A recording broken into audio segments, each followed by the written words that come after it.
I need to come up with a better intro that isn't what the Sigma.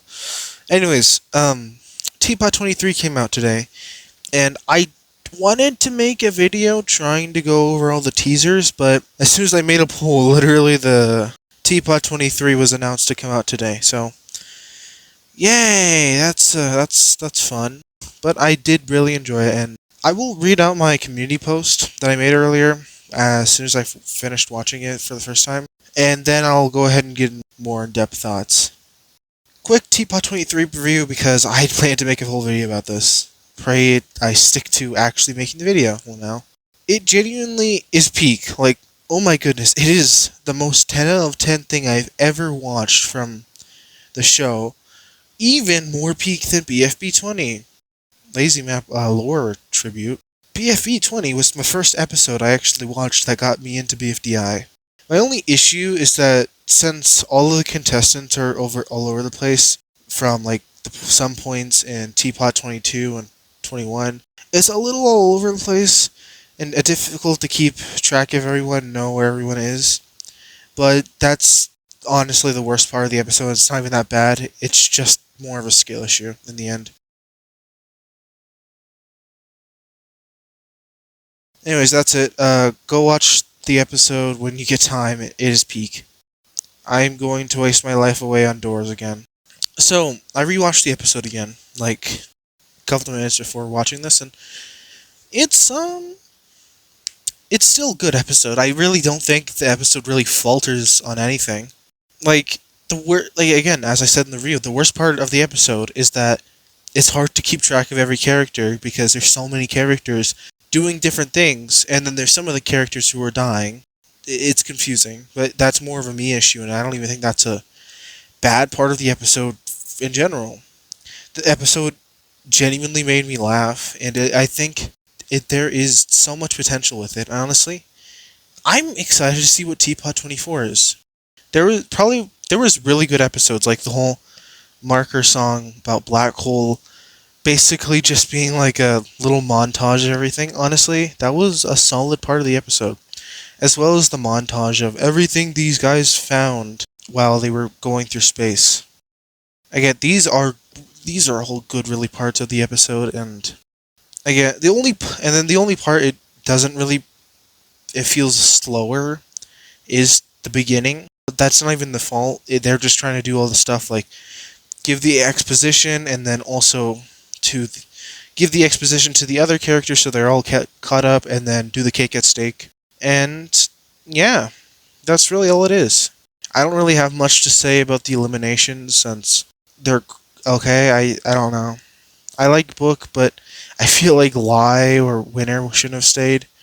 Personally, I would have I wouldn't, if I was up to me, I would have personally chose like Winner or Lie to stay, but really the elimination doesn't impact the episode too much. They're still in the like episode, I guess. So, yeah. The whole episode, for lack of a better term, is just a hell yeah moment, everything. Like, everything is genuinely so sick. Like, I feel like this episode has a perfect balance of exposition to the other characters and trying to get everyone mashed up, as well as action and comedy and stuff. This whole episode just keeps me on my toes, and honestly, I love this episode so much.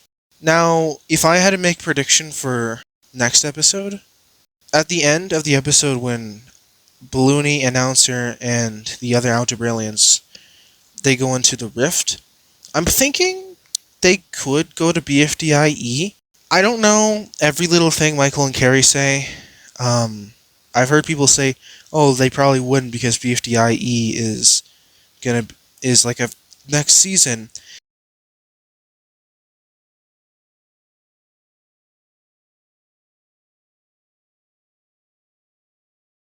So, I mean, maybe that rift is mostly time travel stuff, so maybe we could go to 2011, maybe? I don't know when BFDI takes place, I just know it's during BFDI.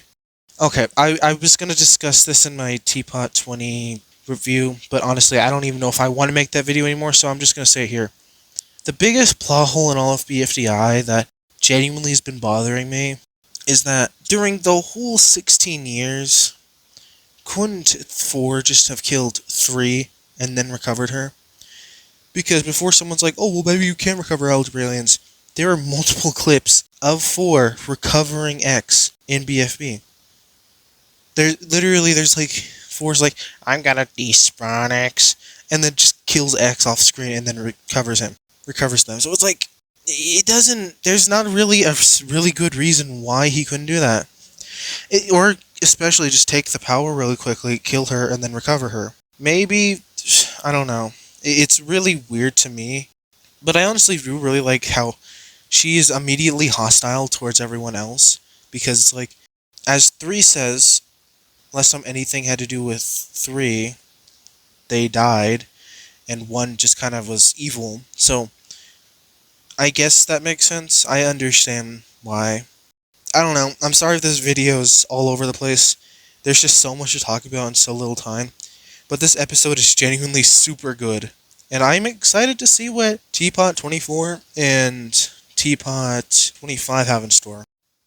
And that's where I was originally going to leave this video off, but I've been watching a little bit more reviews after I got this main part of the video done, and I've seen a lot of people say they don't like the elimination, which I completely understand. 1 is significantly nerfed to the ground, which I think the only reason why they did that was so the other characters could have a fighting chance. Another thing I've seen people have an issue with is the pacing is not the greatest, and I guess that makes sense, but to be fair, they have a lot of character arcs they gotta figure out. Like, in the last couple episodes of Teapot, since like Teapot 19 or 18, they have to figure out how to get all the plots like Pencil in the Past, Black Hole in One's Room, the Balloony and the Announcer, One in the Moon. There's a lot more. There's that I'm probably not remembering, but that's a few of them. They have to get all of those into one coherent thing. So the pacing's not a big issue for me. It's not like the pacing's so bad. It ruins the episode for me. But I can definitely see how it can definitely ruin the experience for other people. I do have my own more critiques after rewatching the episode and letting my thoughts linger a little bit longer, such as like I do like the Black Hole song, very out of nowhere. And it just feels like it's like it's not bad. I'm not saying it's bad. It just feels like it came out of nowhere. And another thing I also kind of don't like is that it's difficult to tell who's even still in the game at this point. I'm not sure who's in the game at this point. I'm more so confused about that. Um, but I don't want to be overtly negative. I know this episode isn't the most widely agreed on to be a good episode purely because of a lot of things. I really do like this episode, and if you don't like it, that's completely understandable. I get it. This episode isn't perfect, nor am I going to say it's the most perfect BFDI episode ever made. And it's just my opinion. I like this episode. But I wanted to talk about something really quickly at the end of this video that I've noticed, and I honestly kind of want to talk about, since this is something kind of regarding the end of Teapot. What's going to happen in the show after 1 is defeated? Because presumably this is the climax of the whole show. This is what the show has been leading up to, being like this, like, oh, defeat the main villain of the show. Yet we're in the final 15, and after this thing, we're gonna be in the final 13 to the merge. So what's gonna happen?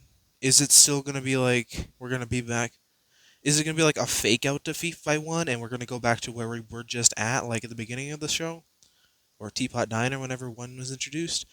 Or is it just gonna be, you know, a new villain's gonna show up? Maybe that Y character that was teased a while ago, but I really am starting to doubt.